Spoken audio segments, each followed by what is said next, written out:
Party Nagaon জিলা সমিতি আজি নৱনিৰ্বাচিত জিলা সভাপতি ৰঞ্জিত বৰদলৈ ডাঙৰীয়াই আজি দায়িত্বভাৰ গ্ৰহণ কৰিলে।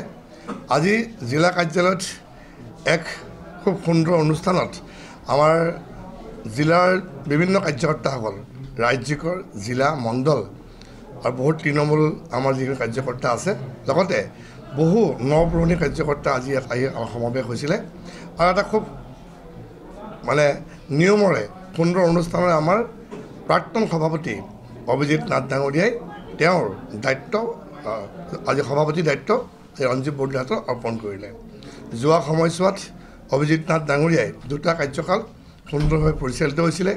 বিধানসভা, লোকসভা, সামগ্ৰী ইলেকশ্যনলৈকে তেওঁ দায়িত্ব লৈছিলে আৰু তেওঁৰ দায়িত্বৰ সময়তে সফলভাৱে সভাপতি পদ তেওঁ অলংকৃত কৰিছিলে আৰু আজি সেইকাৰণে দলৰ কাৰ্যকৰ্তাসকলে তেখেতক অভিনন্দন জনালে আৰু লগতে নতুন সভাপতি ৰঞ্জিত বৰদলৈ ডাঙৰীয়া এগৰাকী দলৰ যথেষ্ট পুৰণি কাৰ্যকৰ্তা, যিগৰাকী কাৰ্যকৰ্তাই 2009 চনতেই আমাৰ দলত তেওঁ যোগদান কৰিছিলে দলৰ নীতি আদৰ্শৰ প্ৰতি আকৃষ্ট হৈ, আৰু তেওঁ 2009 চনৰ প্ৰথমতে তেওঁ যুৱ মৰ্চা জিলা সভাপতি, তাৰপিছত তেওঁ আহি জিলাত তেওঁ সাধাৰণ সম্পাদকৰ দৰে 6টা বছৰ এটা গুৰুত্বপূৰ্ণ দায়িত্ব তেওঁ অলংকৃত কৰিছিলে আৰু নিষ্ঠাৰে তেওঁ পালন কৰিছিলে।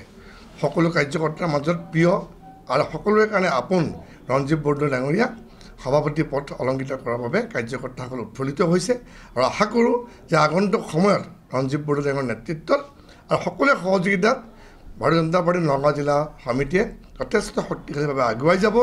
পঞ্চায়ত নিৰ্বাচন, বিধানসভা নিৰ্বাচন, বিভিন্ন নিৰ্বাচন আছে, তেওঁৰ নেতৃত্বত হ'ব আৰু দলটোক সকলো ফালৰ পৰা সুসংগঠিত কৰি আগুৱাই নিব বুলি আমি দৃঢ় বিশ্বাসী। আমি ৰঞ্জিত বৰদলৈ ডাঙৰীয়াক তেওঁক অভিনন্দন জনাইছোঁ, শুভেচ্ছা জনাইছোঁ। মই প্ৰথমতে আমাৰ নেতৃত্ব, আমাৰ মাননীয় মুখ্যমন্ত্ৰী মহোদয় ডক্টৰ হিমন্ত বিশ্ব শৰ্মা ডাঙৰীয়া, আমাৰ দলীয় সভাপতি ভৱেশ কলিতা ডাঙৰীয়া, আমাৰ সকলো দলীয় নেতৃত্ব, ৰাজ্যিক নেতৃত্বক ধন্যবাদ দিছোঁ যে আমাক সেই সুবিধা দিলে জিলাত কাম কৰাৰ কাৰণে। আমি কিমান দূৰ কৰিব পাৰিছোঁ নাজানো।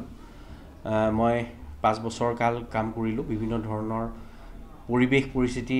যেতিয়া মই দায়িত্বভাৰ লৈছিলোঁ কা আন্দোলন হৈছিল সমগ্ৰ অসমত, তাৰপিছত কৰোণা হৈছিল, আমাৰ ইলেকশ্যনো বহুকেইটা গ'ল। মই ভাবোঁ গোটেই সকলোকে লগত লৈ পেলাই ভালকৈ কামখিনি কৰিব পাৰিছোঁ আৰু ভাৰতীয় জনতা পাৰ্টীৰ এজন সদস্য হ'ব পাই মই গৌৰৱ নিজকে অনুভৱ কৰোঁ।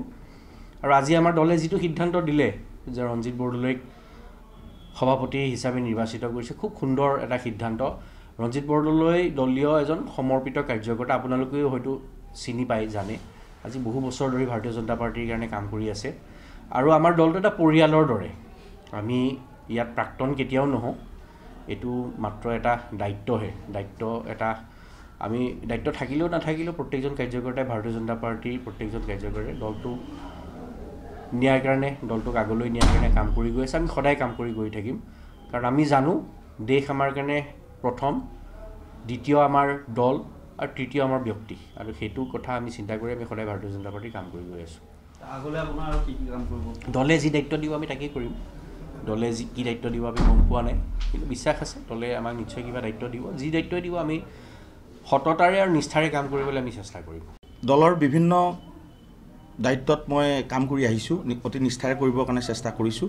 গতিকে ভাৰতীয় জনতা পাৰ্টীৰ নেতৃত্বই, বিশেষকৈ অসম প্ৰদেশৰ আমাৰ সভাপতি আমাৰ ভৱেশ কলিতা ডাঙৰীয়াই আৰু লগতে আমাৰ জনপ্ৰিয় মুখ্যমন্ত্ৰী ডক্টৰ হিমন্ত বিশ্ব শৰ্মা ডাঙৰীয়া আৰু লগতে আমাৰ অসম চৰকাৰৰ মাননীয় মন্ত্ৰী পীযুষ হাজৰিকা ডাঙৰীয়াই মোক এই গুৰু দায়িত্ব অৰ্পণ কৰিছে।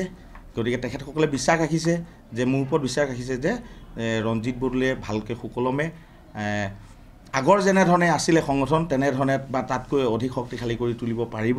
গতিকে আমাৰ শ্ৰদ্ধাৰ বিধায়ক মহোদয় আছে, আমাৰ ৰূপ শৰ্মা ডাঙৰীয়া আছে, লগতে আমাৰ মোৰ জ্যেষ্ঠ ভাতৃ আপোনালোকে সকলোৱে চিনি পায়, আমাৰ বৰ্তমানৰ বিদায়ী সভাপতি অভিজিত কুমাৰ নাথ ডাঙৰীয়া আছে, তেখেতেও মোক সহায় কৰিব, অভিজিতে সহায় কৰিব।